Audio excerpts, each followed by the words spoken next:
que son muy potentes. Por ejemplo, la dignidad intrínseca del ser humano. Nosotros no podemos olvidar en cualquier vínculo o relación interpersonal, en todo espacio en el que nosotros convivimos, que somos y estamos obligados a respetar la dignidad de quienes nos rodean, para que evidentemente también ellos respeten nuestra dignidad. Cuando la dignidad, que es aquello que es valioso y sobre todo tiene como sustrato y sustento los derechos fundamentales, ¿verdad?, es muy probable que si nosotros nos tratamos unos a otros con dignidad, los conflictos que se suscitan los podamos resolver a través de la facilitación o a través del diálogo simplemente. Entonces, sí es muy importante para nosotros que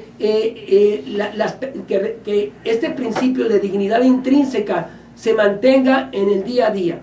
O sea, tenemos que ahondar en el significado, la relevancia de la dignidad, pero también en la autonomía de la voluntad. Y cuando hablamos de la autonomía de la voluntad, estamos refiriéndonos a nosotros al hecho de que estamos muy determinados por factores de distinta índole para comportarnos como lo hacemos.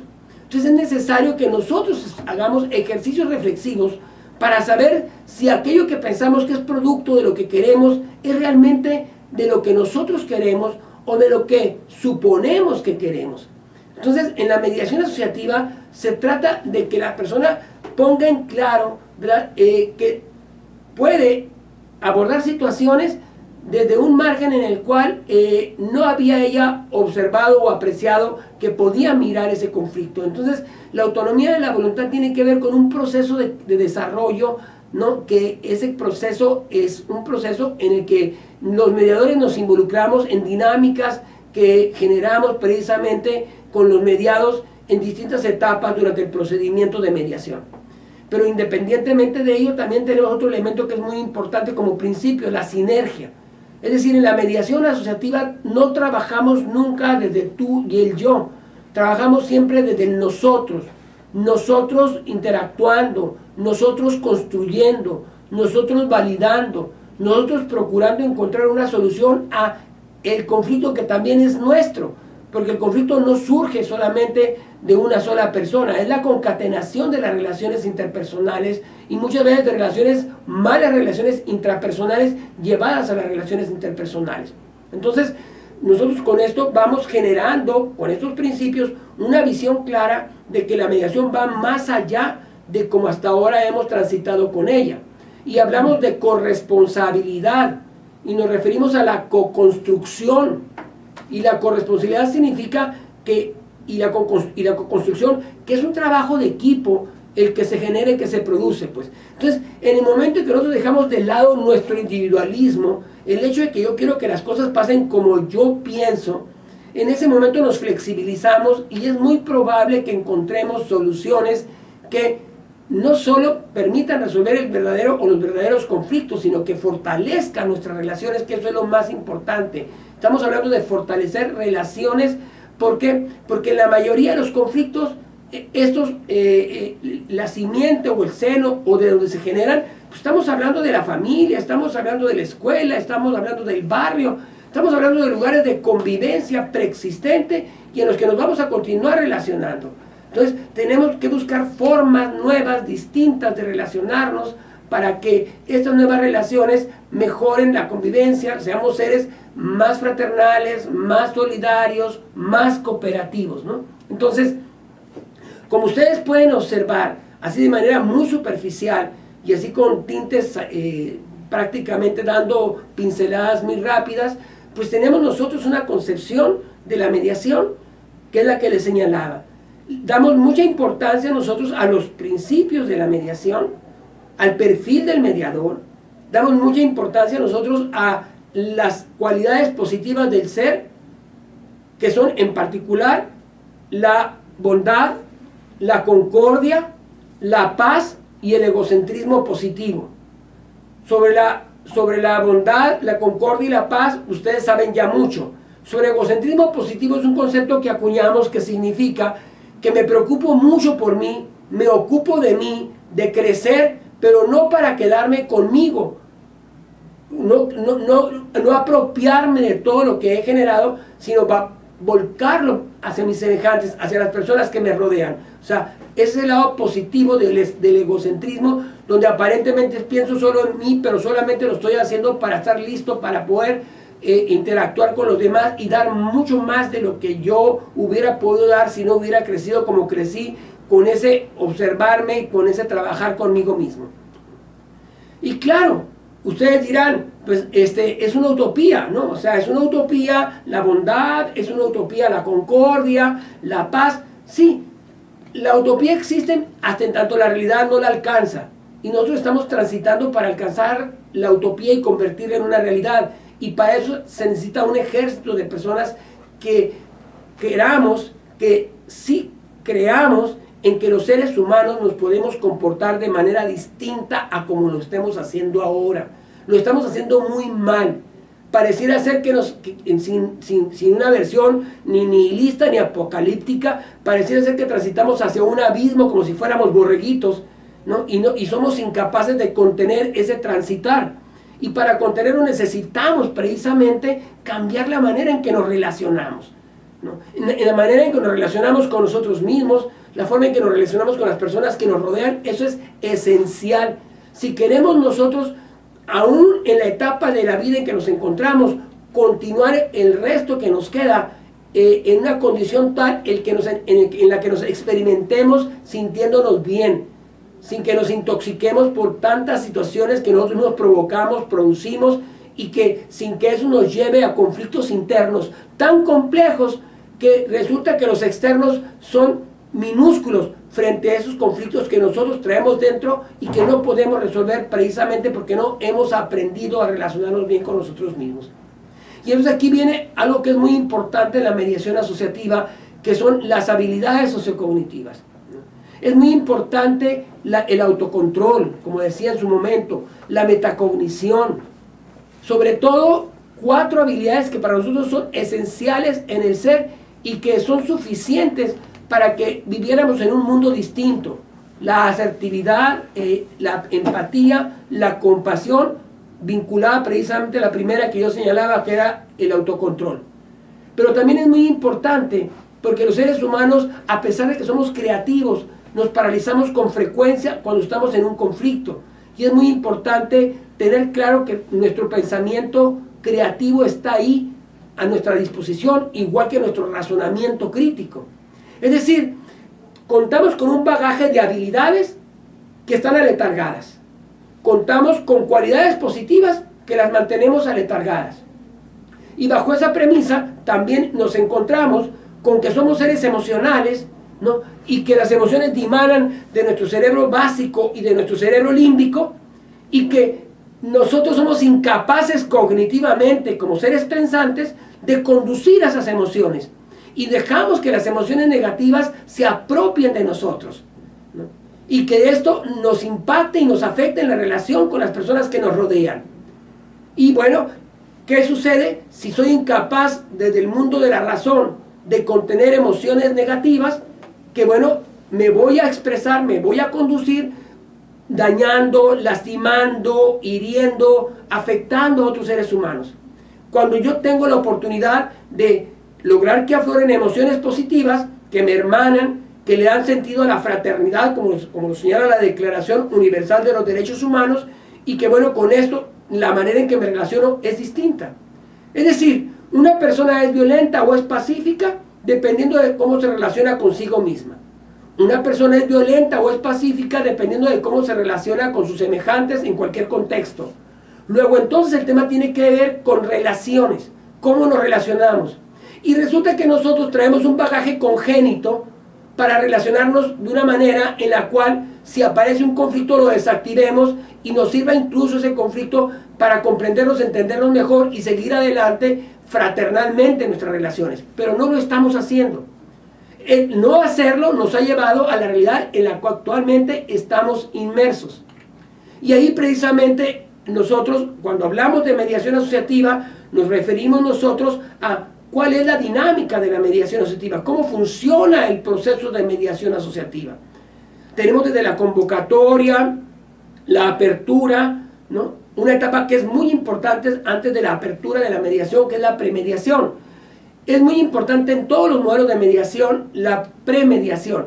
Sin embargo, en el modelo asociativo es de mucha importancia, porque desde que convocamos, el mediador tiene conocimiento dentro de los elementos que debe haber adquirido, tiene conocimiento sobre cualidades positivas del ser, y tiene conocimiento sobre habilidades sociocognitivas, y tiene conocimiento sobre el conflicto, y cómo el conflicto se puede atomizar, y cómo se pueden identificar elementos del conflicto para saber sobre qué elementos se va a trabajar durante la dinámica de la mediación asociativa. Y es ahí donde precisamente cuando se tiene el contacto con los intervinientes, con los mediados, ¿verdad? El experto podrá en todo caso definir aspectos muy importantes. Por ejemplo, ¿no? El hecho de identificar cómo anda cada cual en relación con sus cualidades positivas. O sea, qué nivel de... Si habláramos de vasijas, la vasija de la bondad y la vasija de la maldad, ¿cómo anda? ¿No? La vasija de la concordia y de la discordia, ¿cómo anda en la persona o en las personas? La de la paz y la de la confrontación, ¿cómo andan? Es decir, más o menos hacer una evaluación que se genera primeramente en los contactos iniciales, pero después en reuniones de preferencia conjuntas en premediación, ¿verdad? También la interacción con los intervinientes va a ser muy importante para saber sobre qué situación se encuentra el tercero experto, que ya además de todos los elementos de conocimiento que ha adquirido conocimientos firmes, sólidos sobre las cualidades positivas del ser y sobre las habilidades sociocognitivas. Entonces, en este sentido, en la premediación se explica a los intervinientes cuál es la importancia de abordar el conflicto desde el margen asociativo, ¿no? ¿Qué significa, ¿verdad?, precisamente que así sea? ¿Cómo es que además en el proceso, durante la mediación y antes de ser posible, se pueden identificar cuáles son los elementos del conflicto? Es decir, se puede atomizar el conflicto para saber sobre qué irse. La atomización del conflicto es algo que nos permite descubrir con frecuencia que el conflicto que se nos presenta no es el verdadero conflicto, sino que hay otros que son los más potentes y que si no se abordan o se gestionan, los conflictos van a continuar en esa relación. Y si es una relación familiar, pues vamos a imaginarnos nosotros lo que va a suceder con esta que es la institución o célula básica de nuestra sociedad. Entonces, también se les explica la importancia de las cualidades positivas en el proceso de mediación, la pertinencia de las habilidades sociocognitivas junto con las cualidades positivas, lo que significa abordar el conflicto en el contexto de la relación. O sea, no borrar la relación, al contrario, traer de la relación todo lo positivo para construir de todo lo positivo de la relación hacia el futuro. Sobre todo, como comento, en tantas situaciones de vida en las que estamos pues destinados a continuar conviviendo, porque es el trabajo, es la familia, es cualquier espacio donde vamos a seguir conviviendo unos con otros. También se habla de la importancia que tiene la sinergia en el proceso de mediación, es decir, la suma de los poderes para desde nosotros construir juntos una solución a nuestra controversia. Y de ahí, claro, también se habla de que para que tenga sentido el encuentro, debemos tomar en consideración no lo que nosotros queremos, no lo que cada quien quiere, sino lo que las personas que estamos en conflicto queremos. Porque solamente desde nosotros podemos en la mediación asociativa construir soluciones estables y duraderas, que nos van a producir beneficios, ¿no?, que nos van a producir condiciones que nos van a permitir no solo solucionar los verdaderos conflictos, sino sobre todo, mirando hacia el futuro, fortalecer nuestra relación. Entonces, nosotros cuando estamos en la mediación asociativa, claro, tenemos una actividad de apertura de la mediación asociativa, tenemos una actividad que es muy importante, que se le llama de iniciación, otra etapa que se llama el relato, un momento más que es el diseño de la agenda. Pero fíjense ustedes, en la premediación se trabajó sobre estos temas que les comenté, aunado al hecho de que se les explicaron los principios y cómo es que funcionan los ciclos en el proceso de mediación asociativa. También se firmó un convenio que no es un convenio únicamente de confidencialidad, sino es un convenio de asociación y confidencialidad. Porque en la mediación asociativa se va a autorizar al mediador o mediadora para que tengan intervenciones asociadas a traer a colación cualidades, habilidades, emociones, sin que eso toque el conflicto en sí, una vez que se ha identificado, porque la solución del conflicto en sí es única y exclusivamente competencia de las partes, porque hemos dicho más de una vez que en la mediación ni siquiera la sugerencia de una opción de solución es válida, porque para eso tenemos otra figura que es la figura de la conciliación.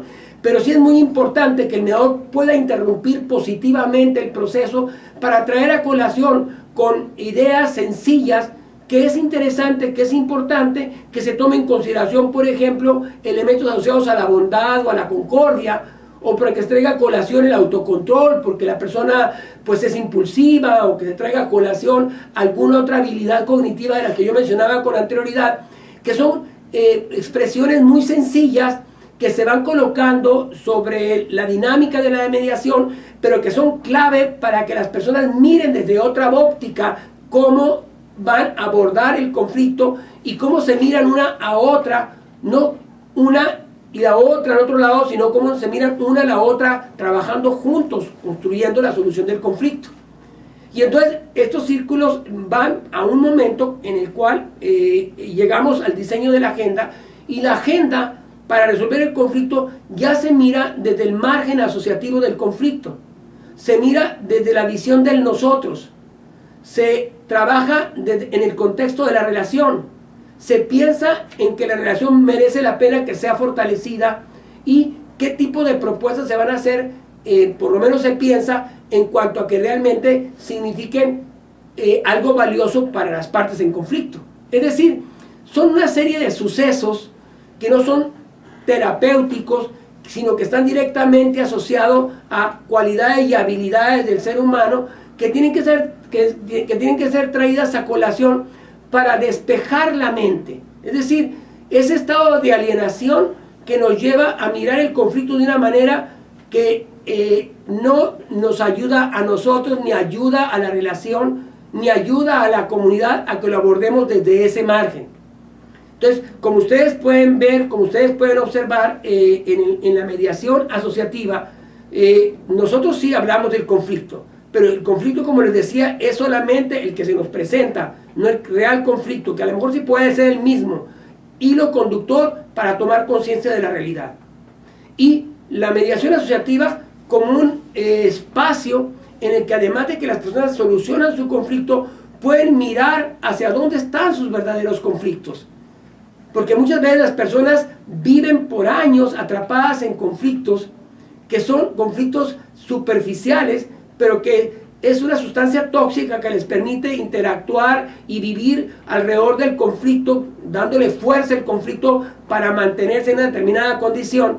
Y eso viene bien cuando los conflictos mayores que tienen que ver con las condiciones sociales de vida, pues las personas son incapaces de voltear a esas condiciones sociales de vida, porque el conflicto minúsculo, cotidiano, del día a día, no ayuda a que ellos puedan quitarse el velo de los ojos y mirar dónde están sus verdaderos conflictos. Es decir, nosotros miramos la mediación asociativa como un elemento muy potente para que las personas puedan visualizar dónde se encuentran sus verdaderos conflictos. Y esos conflictos, ¿qué hacer para que esos conflictos sean gestionados a través también de modelos de mediación asociativa, pero focalizado el conflicto pues con una institución pública o una institución privada o un colectivo de personas con determinados intereses? En fin, el tema tiene que ver sobre todo con el hecho de que tenemos o la vía de utilizar la mediación como una técnica que produzca que las personas sigan siendo como eran, y lo cual no cambia la sociedad, o la vía de que la mediación no solo signifique para los protagonistas del conflicto hurgar y encontrar cuáles son los factores que desencadenaron la situación que los lleva a la mediación y cómo lo pueden solucionar, sino que ellos se enriquezcan con un acervo que no es un acervo que viene de fuera, pero ese acervo sí, en alguna medida, quien viene de fuera es ese tercero, es ese facilitador, que tiene una función mucho más potente que la que se le pretende dar, para que logre que aflore, ¿verdad? Que logre que se desarrolle, que logre que se descubra todo ese potencial que tienen los mediados para que puedan relacionarse mejor. Imaginemos nosotros una persona que llega con un conflicto a mediación porque no se le pagan alimentos, o que llega a un conflicto de mediación por un tema de custodia, cuando eso no es más que la punta del iceberg y el verdadero conflicto es mayúsculo. Si no se aborda el verdadero conflicto, estamos dañando la familia, y la familia dañada pues va a generar hijos con problemas de comportamiento, y los hijos con problemas de comportamiento se pueden convertir en un tema de conflicto social, porque pues pueden caer en drogas, porque pues pueden desplazar conductas antisociales, delictivas, y en fin, o sea, no abordar los conflictos en la escuela, por ejemplo, con un adolescente o con un niño o niña que realiza actos de hostigamiento, de bullying, de acoso, ¿verdad? Y no abordarlos desde el margen del encuentro, desde el margen del nosotros, desde el margen del trabajo conjunto, pues produce exclusión, y la exclusión genera jóvenes o niños que se alejan de lo que se espera de ellos, y nosotros mismos nos encargamos, por no disponer de la metodología adecuada, de escindirlos y que ellos transiten por un sendero desviado. Es decir, la mediación en cualquier contexto, desde el margen asociativo, desde el margen de nosotros trabajando juntos, desde el nosotros construyendo soluciones, desde el nosotros conscientes de nuestras cualidades y nuestras habilidades, no tengo la menor duda de que es útil. Ahora, este no es un modelo que nació ayer, ni nació hace un año o 2 años. Este modelo se aplica en México en mediación comunitaria, en mediación penitenciaria, en mediación familiar. Se aplica en otros países, en Brasil, por ejemplo, en ciertas zonas de Brasil, se aplica también exitosamente. El tema claro es que la mediación asociativa conlleva y contempla una capacitación más profunda, un mayor compromiso, y que nos veamos nosotros, los mediadores, como constructores, como edificadores reales de cultura de paz. La mediación convencional, tradicional, no construye paz social, construye la solución de conflictos puntuales, pero el depredador va a continuar siéndolo. Simplemente se le pagó, simplemente solucionó el conflicto puntual. A nosotros nos interesa la mediación como una técnica de facilitación de solución de un conflicto. A nosotros nos interesa la mediación como un modelo, como un movimiento de cambio en la cultura, en culturas que están dispersas en todo el mundo. Y en este momento no podemos mirar un solo país que sea un referente de personas que han logrado satisfacer sus necesidades en base a la manera en que interactúan y se comunican unos con otros. La necesidad que tenemos nosotros de resolver nuestras propias, valga la redundancia, el conflicto que se integra por necesidad, la necesidad de resolver esas necesidades que tenemos con nosotros mismos, que tenemos con las personas con las que nos relacionamos, que tenemos nosotros con las relaciones que tenemos. Pero también nosotros sabemos la magnitud, la dimensión de los conflictos por percepciones. Es a través de los sentidos que nosotros percibimos la realidad, y con frecuencia la percibimos de manera equivocada. Y esa manera equivocada de percibirlos genera conflictos, y somos incapaces desde nosotros trabajar sobre los conflictos de percepción, vamos a tener problemas muy serios. Por problemas de percepción hay conflictos entre Corea del Norte y Estados Unidos. Por problemas de percepción hay conflictos entre Rusia y Estados Unidos. Por problemas de percepción hay conflictos en distintas naciones, hay conflictos dentro de las naciones, hay conflicto en las instituciones de menor dimensión, y sobre todo por conflictos de percepciones hay conflictos en la célula básica de nuestra sociedad. Entonces, si apostamos a la mediación asociativa, apostamos al crecimiento que significa que estén a flor de piel esas cualidades positivas y esas habilidades sociocognitivas. Y con esas habilidades y esas cualidades, nosotros tenemos suficientes elementos para producir un cambio en la manera de relacionarnos.